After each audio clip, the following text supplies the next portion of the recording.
voilà, bienvenue à tous.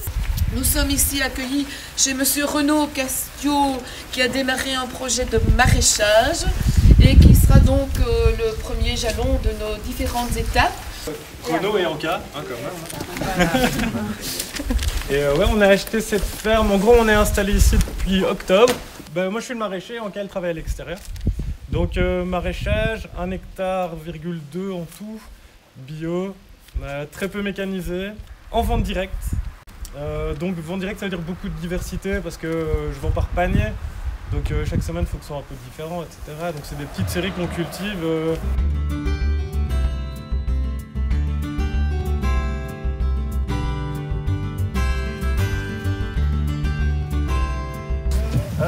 Comme ça, vous voyez, en fait, à la base, c'était comme ici, une pâture.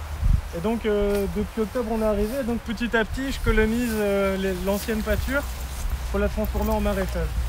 Là, ce sont des aubergines. Et puis, de l'autre côté, vous avez une ancienne planche de haricots là, qui monte jusqu'au sommet.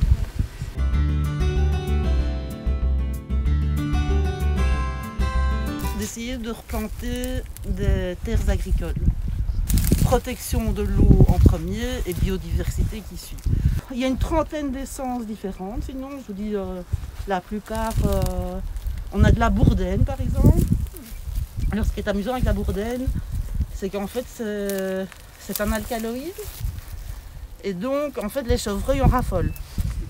Donc si un jour vous voyez des chevreuils qui sont à moitié bourrés dans le fossé, ben, ça peut tout à fait être dû à ça.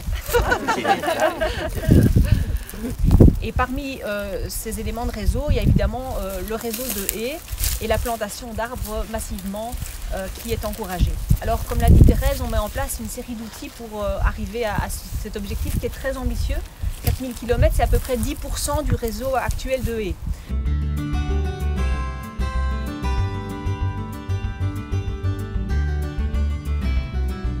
Quelque chose que souvent on oublie, c'est que l'agriculture dans nos régions est basée sur une rotation, dans lesquelles on va devoir mettre successivement des cultures différentes. Et c'est quelque chose de très intelligent.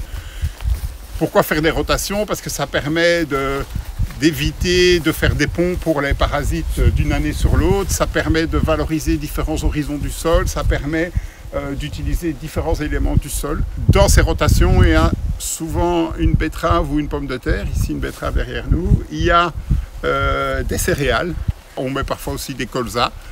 L'agriculteur, ce qu'il maîtrise, c'est la question de la gestion du risque. Et donc quand il passe d'un produit chimique à un biopesticide, c'est parce qu'en termes de gestion du risque, il reste dans quelque chose qu'il connaît. Et donc les premiers qui ont mis des luzernes, mais ils ont pris un risque et puis les autres se sont dit ça marche. Et puis maintenant, il y en a de plus en plus qui mettent de la luzerne parce qu'on maîtrise le risque de luzerne. Donc ça, c'est vraiment important d'avoir toujours en tête qu'un agriculteur, c'est quelqu'un qui prend des risques. Et pas quelqu'un qui est dans son confort de son tracteur. Donc ici, dans les schémas que nous on fait, on réduit de 70% les pesticides d'ici 2050. Moi, je n'ai aucune confiance à l'idée qu'on puisse réduire de 50% d'ici 2030. Parce que pour réduire de 50% d'ici 2030, ce n'est pas la volonté des agriculteurs, c'est changer de système. C'est passer du maïs à la luzerne, c'est passer de la betterave à autre chose que je ne sais pas qu'est-ce qu'on va faire d'autre, c'est passer de la pomme de terre à autre chose que je ne sais pas ce qu'on va faire d'autre.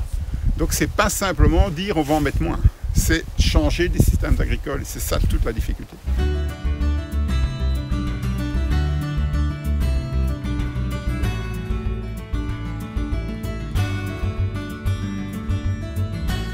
D'aujourd'hui, si vous avez 1 hectare de terre agricole, ben vous cherchez à avoir un revenu sur votre hectare de terre agricole.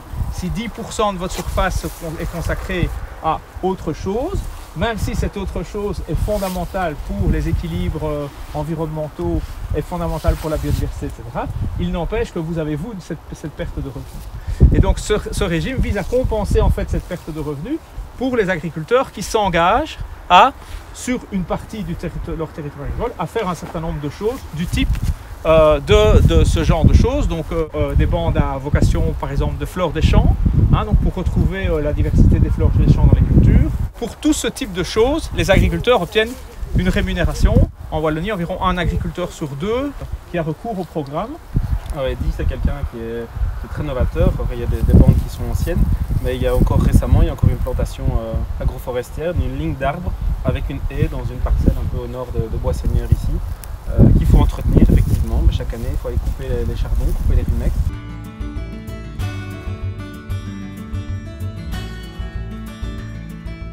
Depuis 25 ans, je cultive des potirons. Depuis que je suis comme ça, que je sais parler, je dis que je veux être fermier, mais j'ai pas de ferme. Donc, il y a 25 ans, les potirons m'ont permis de petit à petit me mettre le pied à l'étrier. Que le problème des potirons, c'est les mauvaises herbes. Les mauvaises herbes poussent et les potirons font des rampes. Donc, on peut les biner pendant un certain temps, mais à un moment donné, on passe plus dans le champ.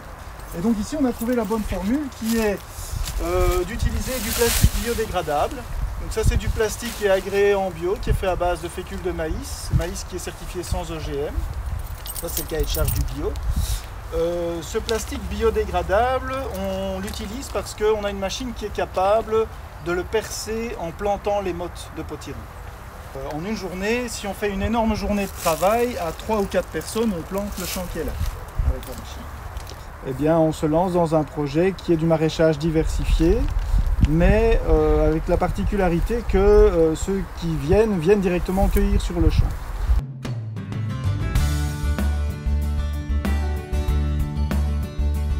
Donc on a mis en place un système où on rentre dans le collectif par le travail. Tu as envie de venir, bah tu viens, tu travailles pendant un an. Et au bout d'un an, si tout se passe bien et qu'on voit que tu es toujours là et que tu as toujours envie de travailler, bah, à ce moment-là, le collectif intègre une nouvelle personne. Donc, quand on a un ami qui vient travailler avec nous, il repart avec une récolte.